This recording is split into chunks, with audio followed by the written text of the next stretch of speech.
Hyderabad Chaderghat police station పరిధిలోని అక్బర్ బాగ్ లో భారీ చోరీ జరిగింది. కిష్వా జ్యువెలరీ షాప్ లో నగలు చోరీకి గురయ్యాయి. జ్యువెలరీ షాప్ నిర్వాహకుడిపై దాడి చేసిన దుండగులు నగలను అపహరించారు.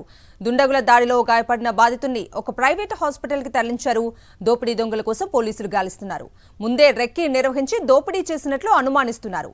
షాప్ గురించి పూర్తిగా తెలిసిన వారే దోపిడీకి పాల్పడినట్లు గుర్తించారు.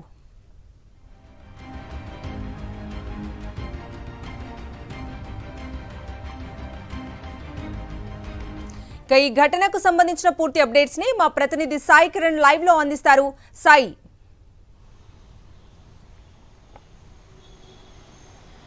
చాదర్ఘట్ ఏరియాలోని అక్బర్ బాగ్ లో ఉన్నటువంటి ఒక జ్యువెలరీ షాప్లో దోపిడీ దొంగలు రెచ్చిపోయారు. నిన్న 12:30 గంటల ప్రాంతంలో మనం చూస్తున్నటువంటి ఈ జ్యువెలరీ షాప్లోకి వచ్చినటువంటి దోపిడీ దొంగలు అందులో ఉన్నటువంటి యజమానిపై కత్తితో దాడి చేసి అందులో ఉన్నటువంటి బంగారాన్ని మొత్తం కూడా దోచుకెళ్ళిపోయారు. ఈ షాప్ అక్బర్ బాగ్ చౌరస్తాలో ఉన్నటువంటి కిస్వా జ్యువెలర్స్ ఈ షాప్ని మహమ్మదుల్ రెహమాన్ నడుపుతున్నారు. అయితే నిన్న మధ్యాహ్నం 12:30 నుంచి 1 గంటల ప్రాంతంలో ఆయన కుమారుడు సజావుర్ రెహమాన్ ఈ షాప్లో ఉన్నాడు.